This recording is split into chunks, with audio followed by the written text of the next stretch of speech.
कि मुसलमान का वोट डिवाइड करने के लिए। अगर वो मुझ पे आरोप लगाएगा तो क्या वो अखिलेश यादव पे वो कौन सा ओवैसी साहब कौन सा महंगाई की बात कर रहे हैं?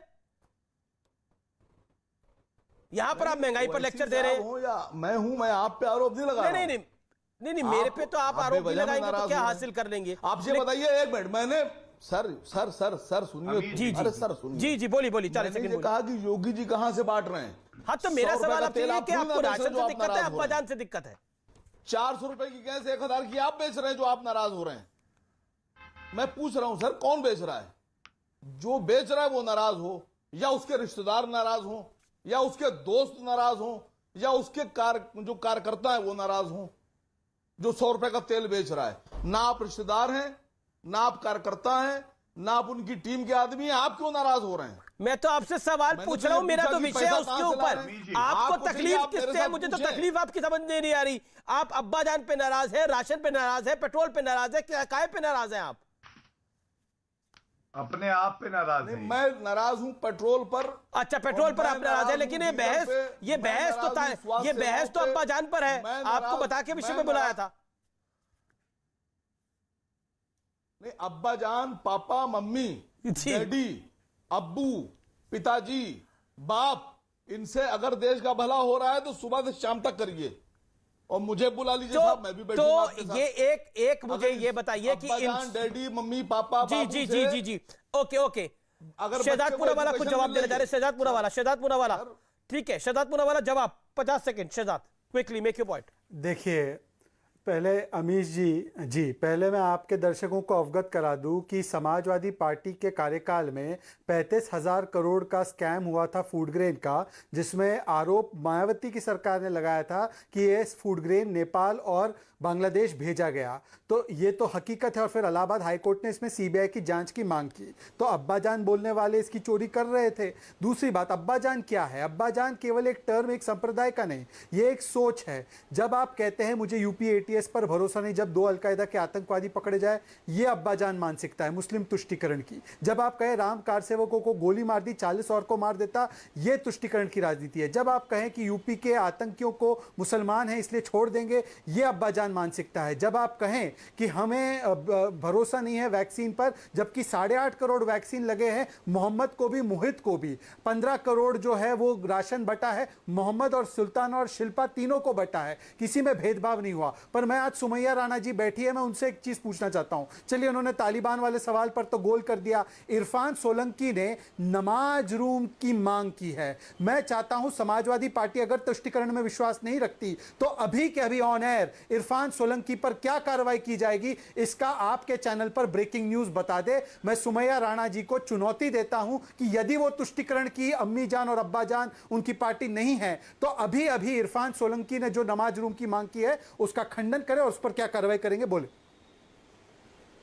सुमैया 30 सेकंड बोलिए। कार्रवाई मैं बता रही हूँ, शहजाद पूनावाला ने सवाल किया वो ठीक है, बट आप ये समझिए कि कार्रवाई करना सुमैया राणा के हाथ में नहीं है। एक चीज, इसका फैसला पार्टी करेगी, लेकिन जो कुछ इरफान सोलंकी साहब ने कहा है वहां पर पार्टी खंडन करती है, हाँ या ना? रूम चाहिए, नमाज रूम।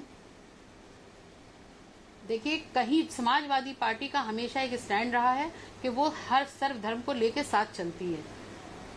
नमाज रूम हो या पूजा रूम, खंडन करती है, अगर हाँ बात होगी तो फिर बराबरी की होगी। सिर्फ अब्बा जान कह के किसी एक धर्म को टारगेट नहीं खंडन करती है, हाँ या ना? अगर नमाज रूम होगा, आजम खान कहते थे अल्लाहू अकबर के नारे लगा के कारगिल फतेह की। आपके बर्क साहब ने कहा शरिया लागू नहीं किया, कोरोना हो गया। बर्क साहब ने यह भी कहा है तालिबान स्वतंत्रता सेनानी है। पर आपसे मैं सीधा सवाल पूछ रहा हूं, नमाज रूम का आप खंडन करती हैं, हाँ या ना?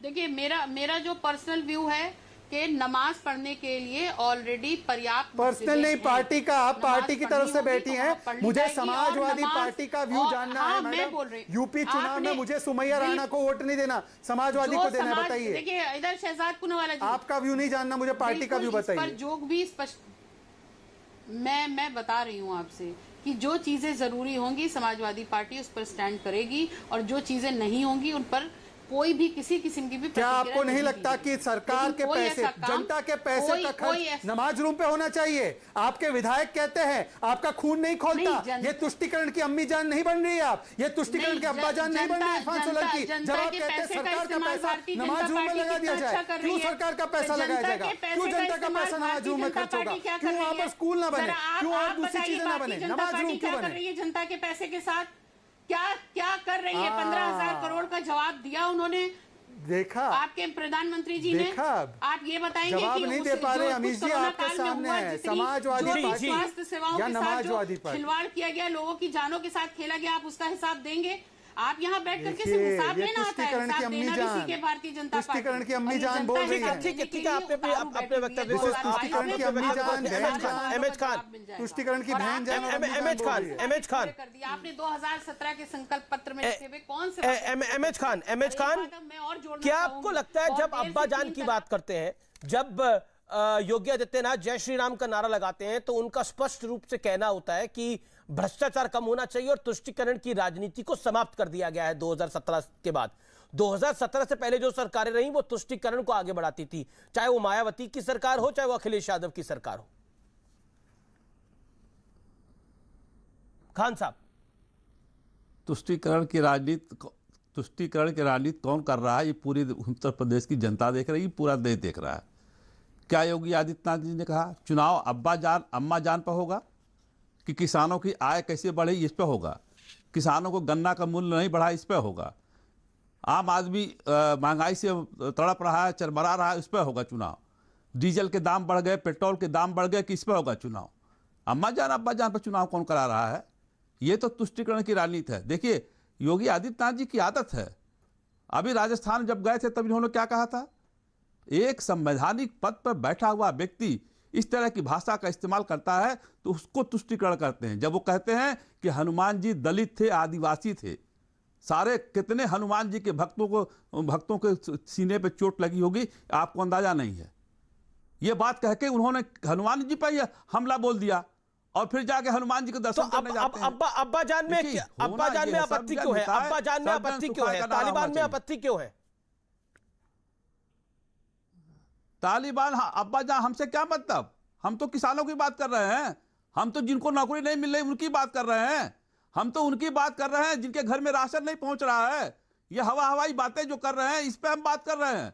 हम बात कर रहे हैं कि डीजल का दाम कम करो। तमिलनाडु ने डीजल का दाम कम किया, पेट्रोल का दाम कम किया। आप लेकिन ओवैसी कह रहे, 5 रुपया साउद्दीन ओवैसी कह रहे कि आप लोग तो मुसलमान वोटों के ठेकेदार बने हुए हैं, आप हो गए, अखिलेश जी हो गए। देखिए सब जन हिताय सब जन सुखाय, मैंने बताया हमारी पार्टी का नारा।